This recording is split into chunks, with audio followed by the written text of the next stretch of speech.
ओम शांति, ओम शांति, ओम शांति। आज बाबा कह रहे हैं, मीठे बच्चे, संगम पर तुम्हें नई और निराली नॉलेज मिलती है। नई भी है और निराली भी है।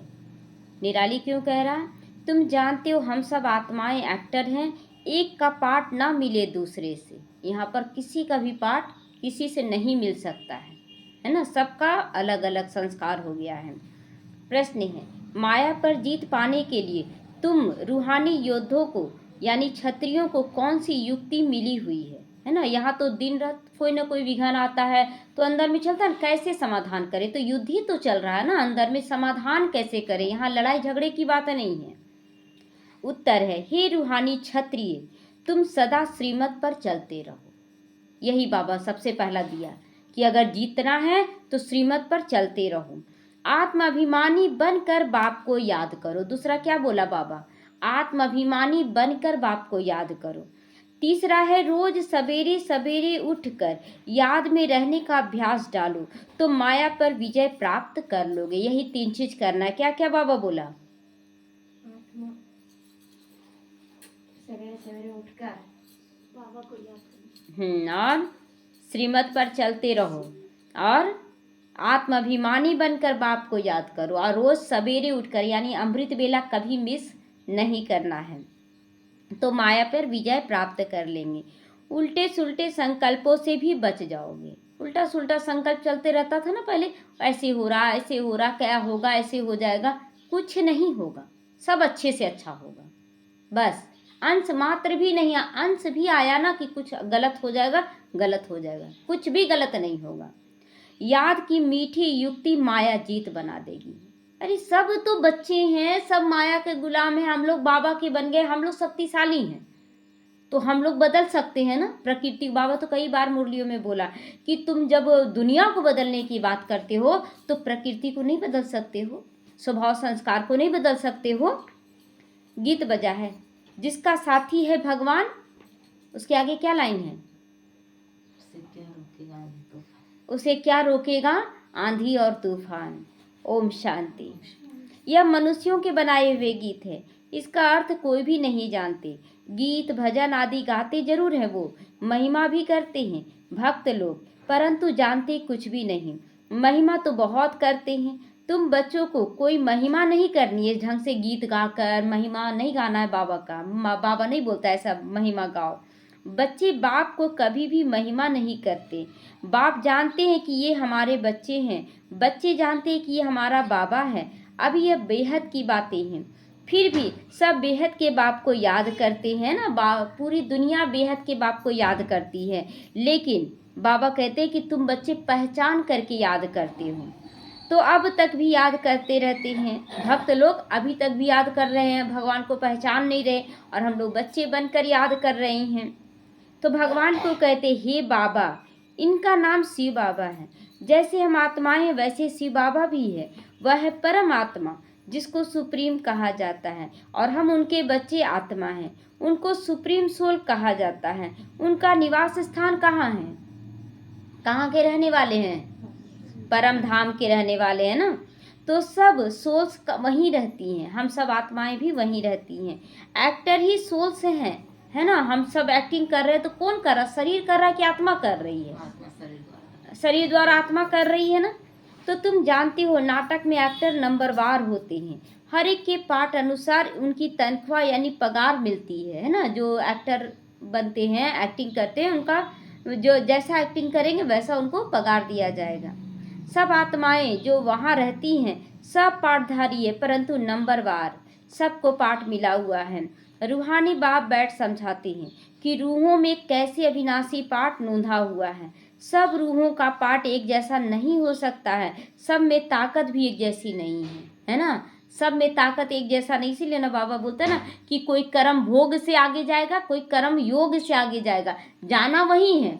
जो गाना बजता है ना भक्तिमान में कि ना हाथी है ना घोड़ा, वहाँ पैदल ही सबको जाना है। तो सबको जाना है, लेकिन कोई कर्म योग से जाएगा तो कोई कर्म भोग से जाएगा। पवित्र, जैसे बोलते हैं ना बाबा, पवित्र तो सबको बनना है। तो कोई तो बोल रहा नहीं बाबा हमको पवित्र बनना है, योग लगा रहा है कि हमको पवित्र बनना है, तो योग हो गया। और कोई है कि बहुत तकलीफ आता है उसके बाद बोलता है कि हाँ हमको ये काम नहीं करना है। तो सब में ताकत एक जैसी नहीं है ना। तुम जानते हो कि सबसे अच्छा पाठ उनका है जो पहले शिव की रुद्रमाला में है। रुद्रमाला में 108 की रुद्रमाला होती है ना, तो उनमें सबसे ज़्यादा ताकत है। नाटक में जो बहुत अच्छे अच्छे एक्टर्स होते हैं उनकी कितनी महिमा होती है। तो नाटक में बहुत अच्छे अच्छे एक्टर्स होते हैं, उनकी कितनी महिमा भी होती है। सिर्फ उनको देखने के लिए भी लोग आते हैं ना। अब देखिए जो हीरो हीरोइन है जो फेमस हो गया है, अब उनको वो आ जाए कहीं ना तो भीड़ लग जाता है, ऑटोग्राफ प्लीज़ लगता है जैसे क्या भगवान आ गया है ना। तो बाबा कहते हैं यहाँ भी अगर तुम बहुत अच्छा पाठ बजाते हो तो तुमको देवी देवता का पाठ मिलेगा। और देवी देवता का पाठ माना सबके दिल में जगह बनाने वाला, और पूज्य रूप में भी आप ही की पूजा होगी, हर जन्म में आपकी जय जयकार होगी। तो यह तो बेहद का ड्रामा है। इस बेहद के ड्रामा में ऊंची से ऊंचा एक बाप है, ऊंची से ऊंचे एक्टर, क्रिएटर, डायरेक्टर भी कहें सब हैं वही। हद के एक्टर्स, डायरेक्टर आदि भी हैं अलग अलग, लेकिन शिव बाबा एक्टर भी है, डायरेक्टर भी है, सब वही हैं। उनको अपना पाठ, छोटा पाठ मिला हुआ। शिव बाबा का पाठ बड़ा नहीं है, बहुत छोटा सा पाठ है, मतलब 100 साल का ही पाठ है। और हम बच्चों का पाठ 5000 साल का है, तो उनको बहुत छोटा पाठ है लेकिन बहुत पावरफुल पाठ है। काला को गोरा कर देना ये बहुत बड़ा पाठ है। हम लोग तो नीचे गिरने का पाठ अदा करते, सतयुग से लेके नीचे गिरते गए। तो पाठ आत्मा बजाती है, परंतु दे अभिमान के कारण कह देती हैं कि मनुष्य का ऐसा ही पाठ है। बाप कहते हैं पाठ तो सारा आत्मा का है, मनुष्य का नहीं, शरीरधारी का नहीं है, आत्मा का है। आत्माभिमानी बनना पड़ता है यहाँ पर जब बाबा के बनते हैं तो आत्माभिमानी बनकर रहना पड़ता है। बाप ने समझाया है कि सतयुग में आत्माभिमानी होते हैं, बाप को नहीं जानते लेकिन वहाँ आत्मा के अनुसार चलते हैं। वहाँ कलयुग में तो आत्माभिमानी भी नहीं, बाप को भी नहीं जानते, ना आत्माभिमानी होकर चलते यहाँ पर और ना ही भगवान को पहचानते, बस भटक रहे हैं। अभी देखिए आ रहे थे ना तो एक माता मिली, उनके साथ हम भी पूजा पाठ साथ में करते थे बहुत, वो भी बहुत करती थी, हम भी बहुत करते थे। तो हम तो जब ज्ञान में आए तो हमको टोकने लगे अब तो तुम सब चीज़ छोड़ दोगी, बड़ी हैं, बोले सब कुछ छोड़ दोगी। बोले ऐसा क्यों बोल रहे हैं कि सब कुछ छोड़ देंगे, क्या भगवान को छोड़ देंगे? यहाँ सो ज्ञान लेने के लिए जा रहे, तो जानती थी कि हाँ क्या है, पूरा तो हल्ला है। तो बोलती थी कि अरे इसमें जाने के बाद सब कुछ छूट जाएगा। बोले अच्छा ठीक है, देखते हैं क्या छूटेगा, क्या पकड़ेंगे, हम देखते हैं। अब करते चले गए आज भी। अभी देख रहे वो पूरी तरह से अस्वस्थ हो गई हैं, पूरी बीमार हैं।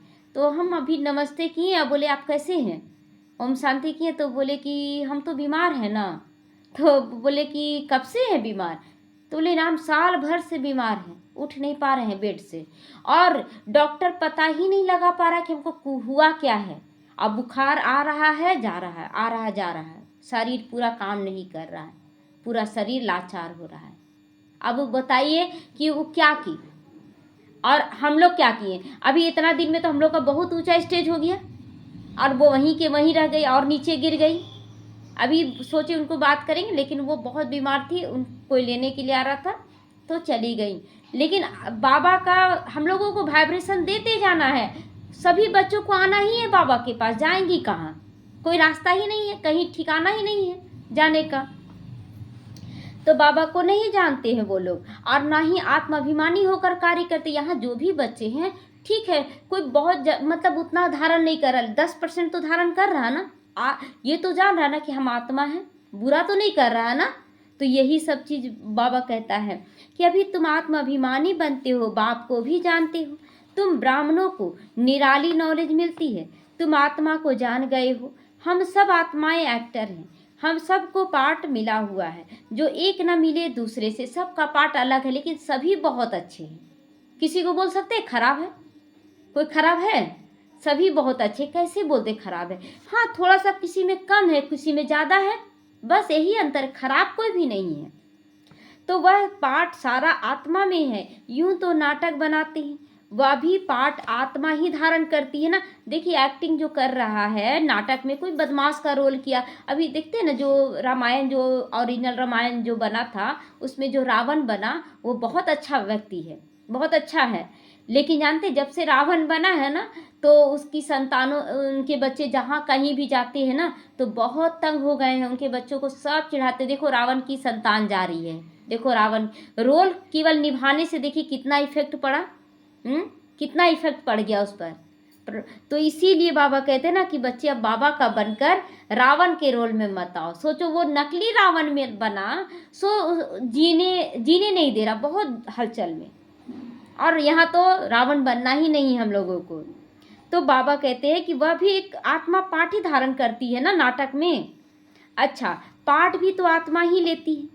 आत्मा ही कहती मैं गवर्नर हूँ, मैं फलाना हूँ, परंतु आत्माभिमानी वो नहीं है। गवर्नर बन रहे हैं लेकिन आत्माभिमानी होकर नहीं, इसीलिए वो उतर रहे, चढ़ रहे हैं, प्रजा का राज्य चल रहा है। सतयुग में समझेंगे मैं आत्मा हूँ, एक शरीर छोड़ दूसरा लेना, वहाँ ये ज्ञान होगा। परमात्मा को वहाँ कोई नहीं जानता, इस समय तुम सब कुछ जानते हो। तो इसलिए वहाँ का पाठ हमारा बहुत अच्छा है कि हम अपने घर को जानते हैं, अपने पिता को जानते हैं, अपने आप को जानते हैं, अपने कर्मों के हिसाब किताब को जानते हैं, ड्रामा के हर सीन को जानते हैं। शूद्रों और देवताओं से भी तुम श्रेष्ठ ब्राह्मण आत्मा हो, है ना। तो इतने ढेर ब्राह्मण कहाँ से आएंगे जो बनेंगे? लाखों आते हैं प्रदर्शनी में, जिसने अच्छी तरह से समझा, ज्ञान सुना, वो प्रजा बन गए। अब जो प्रजा पहले बनते हैं, जैसे ही कि ज्ञान का परिचय मिला, वो पहले प्रजा में आएंगे, फिर वो पुरुषार्थ करते जाएंगे तो वो साहूकार में आएंगे, फिर और पुरुषार्थ किए तो वो राज फैमिली में आएंगे, और फिर अगर और अच्छा पुरुषार्थ किए तो महाराजा महारानी तक पहुंच सकते हैं। हम लोग भी क्या थे, प्रजा ही थे ना। शुरू में जब गए थे तो जो यहाँ के भाई बहन थे ना, उन लोगों को देखते थे तो मन में आता था इन लोग कितना अच्छा से कर रहे हैं, हम कब करेंगे। तो उस समय तो प्रजा थे, आंख में आंसू भी आ जाता था कब करेंगे, लेकिन करते चले गए, करते। आज देखिए बाबा कहाँ पहुँचा दिया। तो एक एक राजा की प्रजा बहुत होती है, तुम प्रजा बहुत बना रहे हो। जहाँ भी जाते हैं तो 80 से 100 लोग आ जाते हैं, तो उन लोग तो सब ज्ञान में नहीं आए, क्या बन गए वो? प्रजा दास दासी बने। तो द्वापर कलयुग के भी तो दास दासी हम लोगों को बनाना है। तो ये नहीं कि उन लोगों से हम घृणा करेंगे, देखो 80 लोग आ गए और कोई भी नहीं आए, वो बन गया, सब अच्छा अच्छा बोल कर गए, वो बन गए। तो प्रदर्शनी प्रोजेक्टर से कोई समझकर अच्छे भी बन जाएंगे, कोई कोई निकल भी गया, देखिए 2-4 बच्चा निकल गया, वो फैमिली में आ गया हमारा। द्वापर सतयुग त्रेता के लिए सीखेंगे, योग लगाएंगे, अभी वह निकलते जाएंगे, प्रजा भी निकलेगी, फिर साहूकार, राजा रानी, गरीब आदि सब निकलेंगे। प्रिंस प्रिंसेस तो बहुत होते हैं। सतयुग से त्रेता तक प्रिंस प्रिंसेस बनते हैं कितना? सिर्फ 8 व 108 तो नहीं होंगे ना। सतयुग से त्रेता युग तक कितना बनेगा प्रिंस प्रिंसेस? 16,108, 16,108 प्रिंस प्रिंसेस बनेंगे। बाकी जो वो तो प्रजा में आएंगे ना। तो लेकिन अभी सब बन रहे हैं, तुम सेवा करते रहते हो, यह भी नथिंग न्यू। तुमने कोई फंक्शन किया, यह भी नई बात नहीं है, पहले भी कर चुके हो। कोई भी फंक्शन जो भी कर रहे हैं ना, मतलब सोचते नहीं है लेकिन ड्रामा करवा लेती है ना। हम लोग चुपचाप छोड़ दे और चुपचाप ड्रामा के पार्ट को देखिए, ड्रामा करवा लेती है टाइम पर। तो अनेक बार किया है, फिर संगम पर यही धंधा करेंगे। और क्या करोगे? संगम युग पर क्या करना है? यही सेवा करना है, यही ब्रह्मा भोजन खिलाना है, प्रदर्शनी करना, यही सब न करना है सेवा। तो बाप आएंगे पतितों को पावन बनाने। इसको कहा जाता वर्ल्ड की हिस्ट्री ज्योग्राफी। नंबरवार तो हर बात में होता ही है, तुम्हारे में भी अच्छा भाषण कोई करते उसमें भी नंबरवार है। सब कहेंगी इसने बहुत अच्छा भाषण किया, है ना। ज्ञान वही है, ज्ञान वही है, बस शब्दों का उलट फेर है कि अच्छे से कोई सेट करके बोला और कोई थोड़ा सा आगे पीछे करके बोला। ज्ञान दे रहा है सब कोई, नंबरवार क्यों? एक स्थिति, एक आत्मिक स्थिति होती है, एक बोलने का तरीका होता है, ये सब कुछ देखा जाता है। दूसरों का सुनेंगे तो भी कहेंगे पहले वाले अच्छा समझाते थे, है ना। जैसे 2-3 सुनाया तो उसमें भी होता है ना कि हाँ वो ज़्यादा अच्छा सुनाया, इनका उतना अच्छा टचिंग नहीं आया, ऐसे बोलते हैं।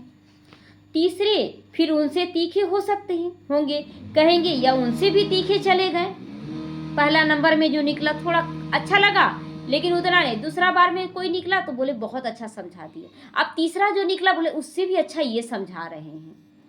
तो हर बात में पुरुषार्थ करना होता है कि हम उनसे ऊपर जाएं। शुरुआत में कहीं नहीं जाते थे ना, बोलने तो नहीं आता था, तो मन ही मन इमर्ज करते थे। एक सीन मतलब अपने आप इमर्ज होता था कि बहुत सारे लोग बैठे, हम ऐसे बोल रहे हैं, मन ही मन मुंह से बोलते रहते थे। मतलब मुख लगता था चल रहा है, चलता नहीं था लेकिन लगता था चल रहा है कि हम उसको ऐसे समझा रहे हैं, उसको ऐसे समझा रहे हैं, और एकदम उमंग उत्साह जगाते थे कि ऐसे समझाना है सबको। और करते करते देखिए वही सीन इमर्ज हो रहा है रियल में। तो होशियार जो होते हैं वो झट हाथ उठाएंगे भाषण करने के लिए कि हाँ हम समझाएंगे, है ना। तो तुम सब पुरुषार्थी हो, आगे चलकर मेल ट्रेन बन जाओगे, मेल ट्रेन बन जाओगे। जैसे मम्मा स्पेशल मेल ट्रेन थी ना, मम्मा बहुत बाद में आई, दादियों के बाद में आई, लेकिन स्पेशल मेल ट्रेन बन गई ना, सबसे आगे निकल गई।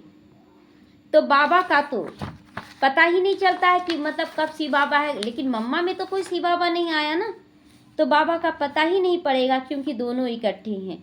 तुम सब समझ नहीं सकोगी कि कौन कहते हैं।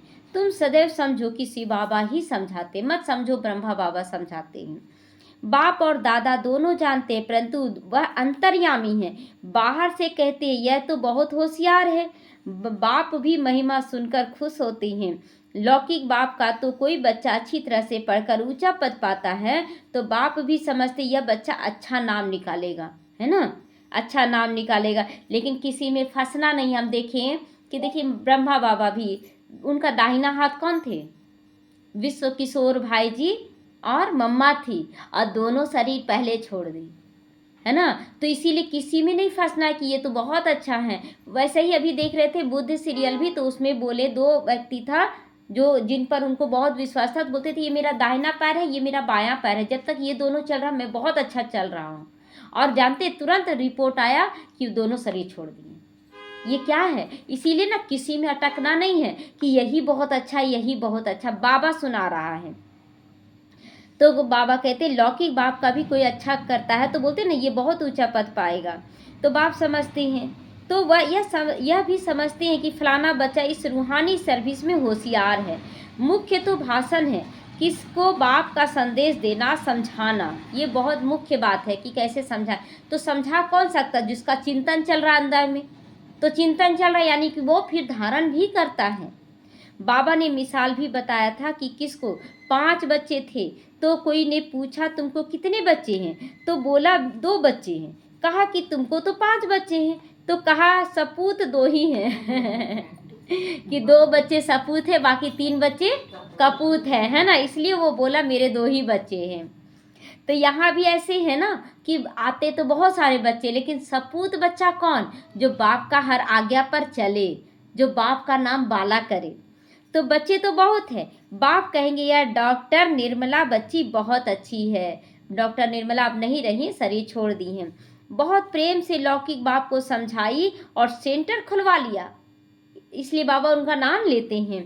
यह भारत की सर्विस है, तुम भारत को स्वर्ग बनाते हो। इस भारत को नर्क रावण ने बना दिया।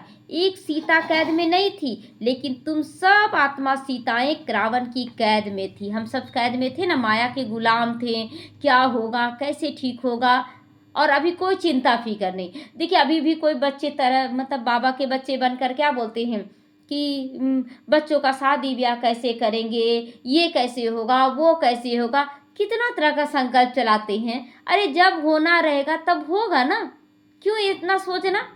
तो यही सब है ना, देभान है। और हम लोग क्या है, निश्चिंत है, जब होना रहेगा अपने आप वो संकल्प होगा और टाइम पर सब इंतजाम हो जाएगा। और अभी से हम चिंता क्यों करें। तो बाकी शास्त्रों में सब दंत कथाएं हैं, ये भक्ति मार्ग में ड्रामा में है। तुम जानते हो कि सतयुग से लेकर जो पास हुआ वो फिर रिपीट होगा, है ना। जैसे दिन हुआ तो दिन में वही फिर टाइम स्टार्ट हो जाता ना, 1 2 3 4 5 वही टाइम रिपीट हुआ। वैसे ही सूर्य उगे, लेकिन हम लोगों का कर्म भी वैसे उठते हैं। तो बाबा कहते वही रिपीट होगा। आप ही पूज्य, आप ही तुम पुजारी बन जाते हो। अब यहाँ पूज्य बन रहे हैं, फिर पुजारी बनेंगे द्वापर से। बाप कहते मुझे मुझे आकर पुजारी से पूज्य तुम्हें बनाना पड़ता है ना। पुजारी तुम खुद बन जाते हो और पूज्य बनाने के लिए हमको आना पड़ता है। पहले गोल्डन एज फिर आयरन एज बनना है। सतयुग में सूर्यवंशी लक्ष्मी नारायण का राज्य था, राम राज्य तो चंद्रवंशी था ना, तो बनना क्या है, सूर्यवंशी की चंद्रवंशी, सूर्यवंशी बनना है। तो इस समय तुम सब रूहानी योद्धे हो, क्षत्रिय हो। लड़ाई के मैदान में आने वाले को क्षत्रिय कहा जाता ना, तो हम लोग युद्ध के मैदान में हैं, तो कोई ना कोई विघन तो आएगा। अब विघन को कैसे पार करना है, अपनी स्थिति से देखना है कि कैसे हम पार करें। शक्तिशाली स्थिति भी रखनी है, किसी को दुख ना हो। तो तुम हो रूहानी क्षत्रिय, बाकी वो जिस्मानी क्षत्रिय हैं, उनको कहा जाता बाहुबल से लड़ना झगड़ना। शुरू में मल्ल युद्ध होता था बाहों से, है ना, मल्ल युद्ध मतलब कुश्ती जो अभी है, तो बाहों से युद्ध होता था, आपस में भी लड़ते थे, फिर विजय को पाते थे। अभी तो देखो बॉम्ब शादी बना लिए हैं। तुम भी क्षत्रिय हो या वह भी क्षत्रिय हैं, तुम माया पे जीत पाते हो श्रीमत पर चलकर। हम लोग युद्ध तो कर रहे हैं माया से, लेकिन हम क्षत्रिय श्रीमत पर चलकर कर रहे हैं, है ना। वो लोग तो मारपीट कर लेते हैं, लेकिन हम लोगों को श्रीमत पर चलकर युद्ध करना है। तुम हो रूहानी क्षत्रिय, रूहें ही सब कुछ कर रही हैं इस शरीर की कर्मेंद्रियों द्वारा। रूह को बाप आकर सिखलाते, बच्चे मुझे याद करने से फिर माया खाएगी नहीं, तुम्हें कभी भी नुकसान नहीं करेगी माया। तुम्हारे विक्रम विनाश होंगे और तुमको उल्टा सुल्टा संकल्प भी नहीं आएगा, उल्टा सुल्टा संकल्प भी नहीं आएगा।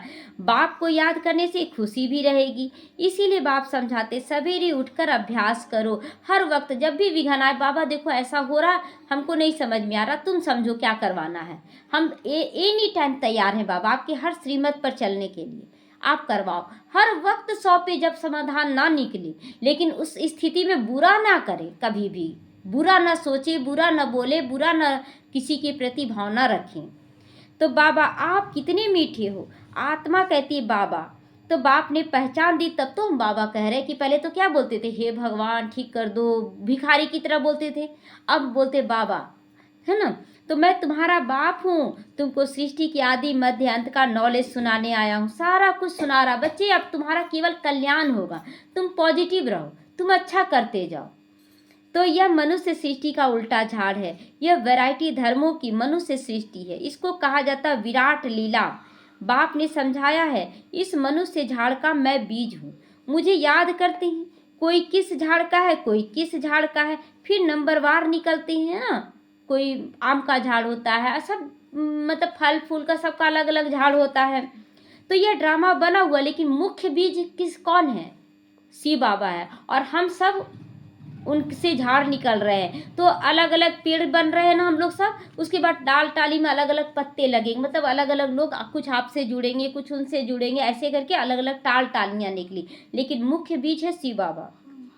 तो मुझे याद करो, कहावत है कि फलाने ने धर्म स्थापक पैगंबर को भेजा, है ना। बोलते हैं भक्ति में कि भगवान पैगंबर को भेजते हैं कि जाओ धर्म स्थापन करो, परंतु वहाँ से भेजते नहीं है बाबा कि जाओ, ऐसे बोलेंगे, वहाँ तो आत्मा रूप में है, तो आत्मा बोलेगी कि तुम जाओ। वह अपने आप ड्रामा में फिक्स है कि कब किसको नीचे उतरना है, वह ड्रामा अनुसार रिपीट होता है। यह एक ही है जो धर्म और राजधानी स्थापन कर रहे हैं ना, वो धर्म स्थापक है, और यहाँ पर बाबा धर्म और राजधानी दोनों स्थापन कर रहा। कितना बहुत अच्छा भाग्य दे रहा हम लोगों को। तो यह दुनिया में कोई भी नहीं जानते हैं। अभी है संगम, विनाश की ज्वाला प्रज्वलित होनी ही है। यह है शिव बाबा का ज्ञान यज्ञ, उन्होंने रुद्र नाम रख दिया है। प्रजापिता ब्रह्मा द्वारा तुम ब्राह्मण पैदा हुए हो, तुम ऊंचे ठहरे। पीछे जब बिरादरियां निकलती हैं, वास्तव में तो सब ब्रह्मा के ही बच्चे हैं, है ना। सब ब्रह्मा के ही बच्चे, मतलब बिरादरियां, मतलब कि जितने भी, जैसे कि बाबा के बच्चे हम लोग निकले, अब हम लोग अपना अपना बच्चा निकाल रहे हैं ना, लेकिन है तो सब ब्रह्मा बाबा के ही। तो बाबा कहते ब्रह्मा को कहा जाता है ग्रेट ग्रेट ग्रैंडफादर। सीजरा है, पहले पहले ब्रह्मा ऊंचे ऊंचे, फिर सीजरा निकला। कहते हैं ना भगवान सृष्टि कैसे रचा, तो रचना तो है ना, जब पतित होते हैं उनको बुलाते हैं, फिर वही आकर सृष्टि को सुखी बनाते हैं। इसीलिए बुलाते हैं, बाबा दुख हरता सुख करता आओ। नाम रखा हरिद्वार, है ना। बाबा का घर का नाम हरिद्वार, हरि के द्वार में जाना है। हरि मतलब दुख को हरने वाला, हरि। हरिद्वार अर्थात हरि का द्वार। वहाँ गंगा बहती है, समझते हम गंगा में स्नान करने से हरि के द्वार चले जाएंगे। अब वहाँ पर जो लोग रह रहे सब हरि के द्वार चले जाएंगे, हाँ। तो परंतु हरि का द्वार है कहाँ, बताओ कहाँ है। तो फिर यहाँ का सुख क्यों भोग रहे हो, यहाँ तो कुछ नहीं लेना चाहिए। तो एक आदमी पूछा ना, बहुत ठंड में नहा रहा था गंगा नदी में, बहुत ठंड में। तो बोला ना कि हमको एक मेढक छू लिया, इसीलिए हम नहाने जा रहे, पति हमको खराब कर दिया। तो बोला कि इस गंगा में नहाने से तुम पवित्र हो जाते हो। तो बोले हाँ। तो गंगा नदी के अंदर ही तो मेढक उढक सब रहता, उन लोग तो पवित्र है, तो फिर उसके छूने से तुम पवित्र, आप पवित्र कैसे हो गए, है ना। तो यही सब समझना है। तो वह फिर श्री कृष्ण को कह देते हैं, हरि का द्वार है तो शिव बाबा है, हरि का द्वार तो शिव बाबा, दुख हरता सुख करता है। पहले तुमको जाना है अपने घर। तुम बच्चों को अपने बाप का और घर का अभी मालूम पड़ा है।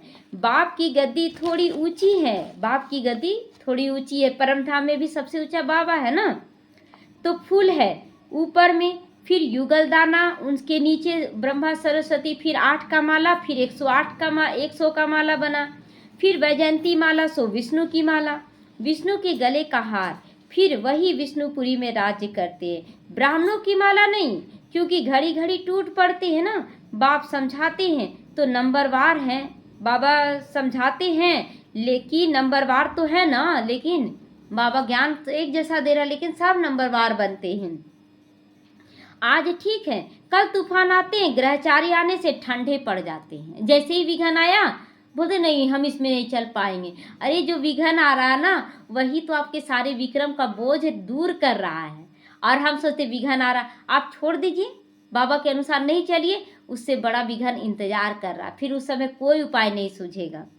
तो बाबा कहते मेरा बनंती आश्चर्यवत सुनंती कथंती ध्यान में जवंती माला पिरवंती, और फिर एकदम भगंती, और फिर चंडाल बनंती, है ना। बाबा कहाँ तक पहुँचाया ना, चंडाल तक बन जाते। मतलब किसको चंडाल, जो ज्ञान में आकर फिर उल्टा सुल्टा खान पान खाने लगते हैं, उल्टा सुल्टा सबको ज्ञान देने लगते हैं, वो चांडाल बनेंगे। आखिर चांडाल भी तो चाहिए ना सत्युग त्रेता में, आखिर जो मरेगा तो उसको भस्म करने का भी तो कोई रहना चाहिए ना। तो फिर माला कैसे बने, इसीलिए ब्राह्मणों की माला नहीं बनती है, कभी ऊपर वाले नीचे, नीचे वाले ऊपर होते रहते हैं। तो बाप समझाते ब्राह्मणों की माला नहीं बनती। भक्त माला में मुख्य फीमेल्स में मीरा है और मेल्स में नारद है। संगम पर बाप ही आकर सबको मुक्ति जीवन मुक्ति देते हैं। बच्चे समझते हम ही स्वर्ग के मालिक थे, अभी नर्क में हैं। बाप कहते कि नर्क को लात मारो, स्वर्ग की बादशाही लो। नर्क का जो कुछ भी मिल रहा उसमें फंसो नहीं, सबको लात मारो। जो तुम्हारी रावण ने छीन ली है, यह तो बाप ही आकर बताते हैं। वह इन सब शास्त्रों तीर्थों को जानते हैं, बीज रूप है ना, वो सब जानते हैं कि तीर्थों पे क्या मिलता है, क्या होता है, शास्त्र में क्या लिखा, वो सब जानते हैं। वो ज्ञान का सागर है, सुख का सागर है, शांति का सागर है, यह आत्मा कहती है।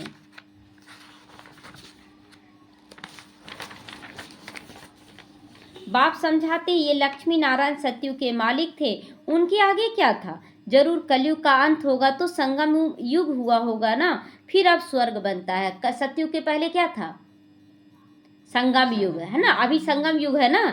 तो बाप को स्वर्ग का रचयिता कहा जाता है, स्वर्ग स्थापन करने वाला।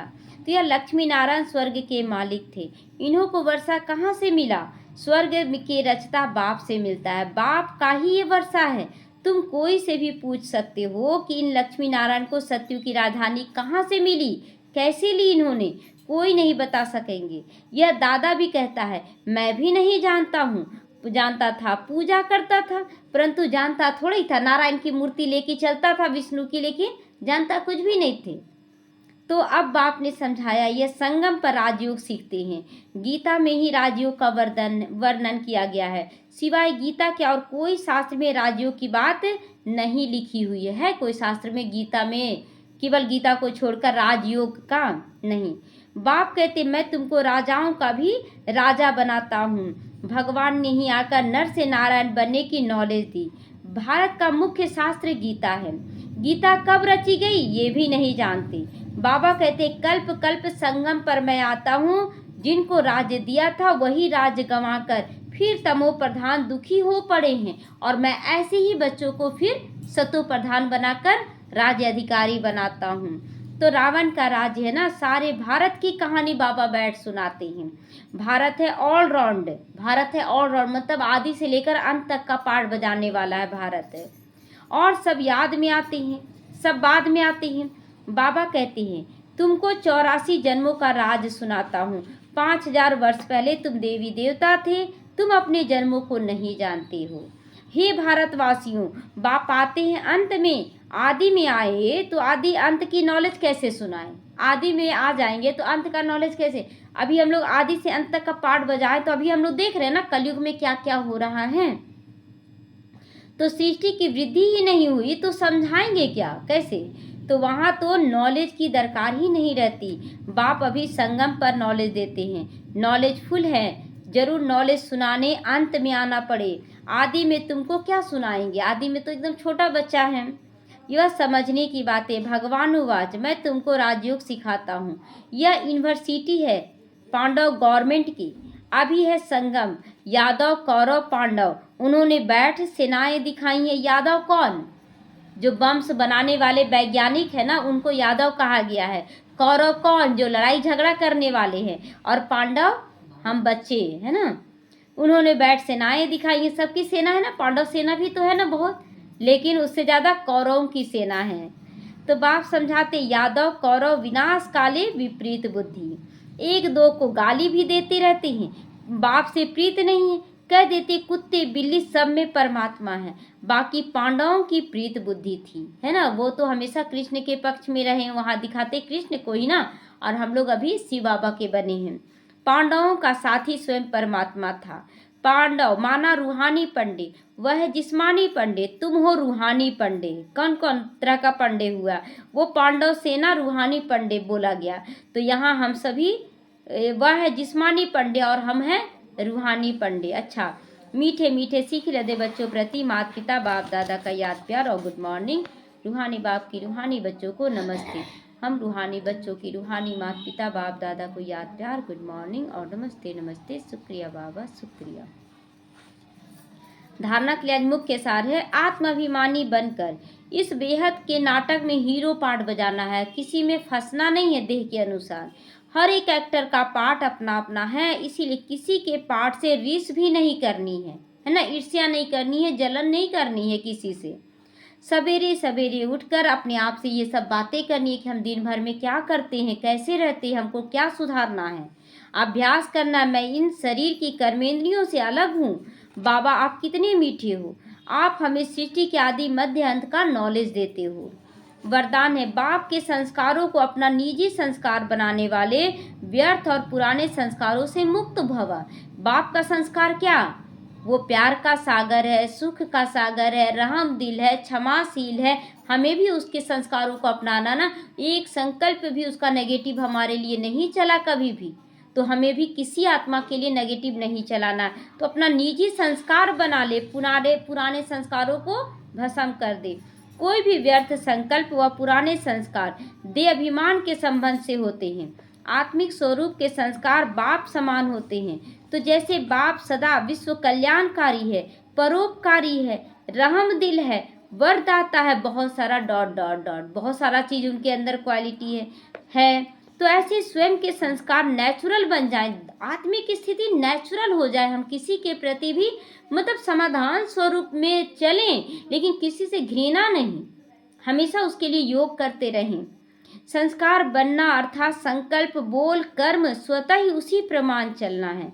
जीवन में संस्कार एक चाबी है जिससे स्वतः चलते रहते हैं, फिर मेहनत करने की जरूरत नहीं पड़ती। अगर आप योग कर रहे हैं और सकाश भी दे रहे हैं और आत्मिक स्थिति में चल रहे हैं तो कभी मेहनत करने का जरूरत नहीं।